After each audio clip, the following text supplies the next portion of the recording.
Well, I was 6 when we first came out, when we left UK, and it was on the 14th of September in 1949.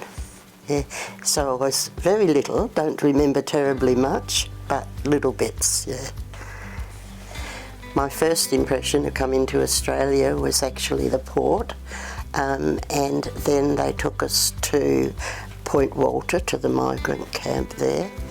I think as a child you just follow your parents, and impression wasn't great because you just happened to be there and that was life. And our first Christmas in Point Walter was exciting.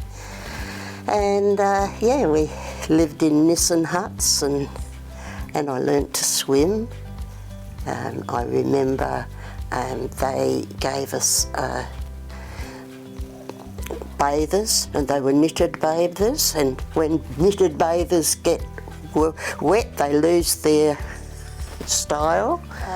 From the migrant camp we went to Belmont in Epsom Avenue, which was way out in the Never Never. First house built there, and it was a duplex. We shared that with some other migrants that we'd already made friends with on the ship, and that was really special.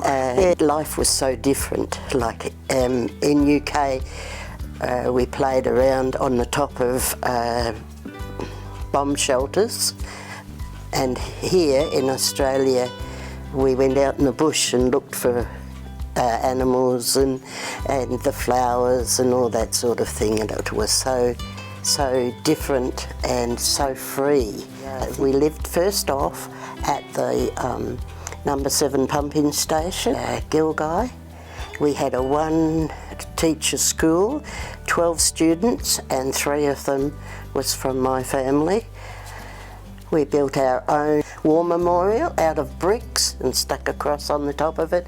Went to Southern Cross to do some shopping, and the butcher said we won't be open on Wednesday. Mum said, why aren't you open on Wednesday?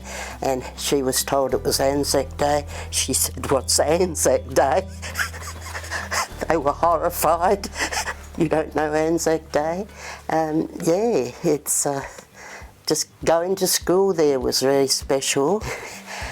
We travelled up to number 7 pumping station by steam train, which was exciting, and there was someone meant to meet us at because they couldn't stop the train on the pumping station because it's on a hill, so they stopped 6 miles down the track, and there was someone meant to meet us, and when we got there early nobody was there.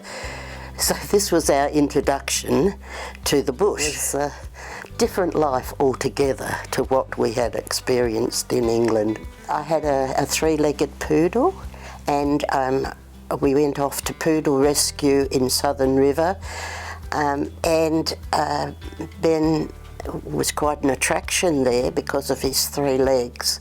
And this lady introduced me to our animal companion, and I thought he would love to do that. So we went through the process of joining him up and training him.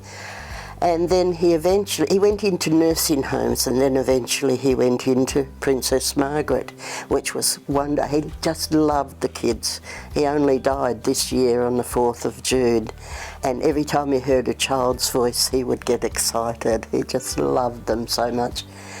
One particular young man had been hit by a car off his push bike, and Benny did therapy with him. The man was just lying there, people around him, and I said, can I put Benny on the bed? They said yes. And just after that, one of the ladies around there said, I want to work with him.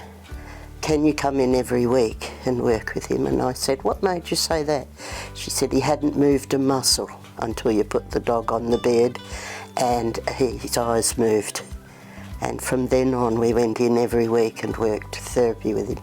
Another time we worked into a ward, and this lass had a young lass about 7 or 8, had a leg amputated, and they were trying to get her to walk on a walker. and she wouldn't. Ben walked in the ward and she took one look at him and hop, hop, hop, hop, hop on her walker. It was, yeah, just so rewarding. Dogs are the best humans I know.